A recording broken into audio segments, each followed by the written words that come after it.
And we're going to go back to the story to Ecuador now. We're going to go to our correspondent, Pablo Vivanco. He is in Ecuador. Pablo, what is the mood there in Quito today among government supporters?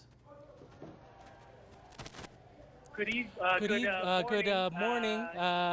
It's still morning here in Quito, Cody. There's absolute calm in the streets of Quito, even as an opposition march enters into the south of the city. Opposition march led by one of the organizations from the opposition indigenous aligned organizations. Here behind me in the Plaza Grande, we have some rural organizations that are rallying in support of the government, as well as numerous press conferences that have been taking place from organizations both from cities as well as from the countryside that have been declaring their support for the government and their opposition to the plans for a national strike, a national action that has been called by sectors of the opposition.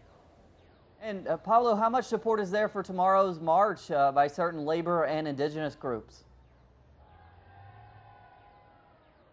Well, the opposition continues to be quite divided, even as they came into the south of the city, holding a press conference. Various leaders are saying different things about what their planned actions are and how much support that they expect. In fact, today, some of the CONAI, which is the opposition-aligned indigenous group, they stated that they expect their rally, their demonstration to pick up support in the next week. That is, that they don't expect perhaps as much support as they initially declared for their action tomorrow. As well, some of the sectors from right-wing politicians have not necessarily had the same discourse and have talked about perhaps some different policies than some of the other opposition groups. So it's still quite up in the air in terms of how much support there will be actually on the streets for this opposition called action tomorrow as the opposition continues to fracture. And so far, what do we know about the government's strategy to sort of keep the situation in check and even diffuse the situation?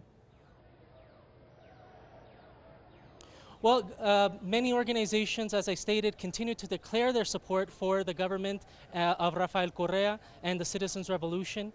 Press conferences happening on an almost daily basis, as well as assemblies happening in neighborhoods among organizations. The government has continued to issue their calls and call the opposition to a national dialogue where they're looking to create a consensus in the country on how to address the inequality that has unfortunately crippled this society and that this government is determined to address.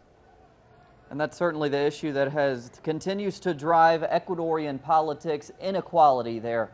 Pablo Vivanco, thanks so much for reporting for us from Ecuador.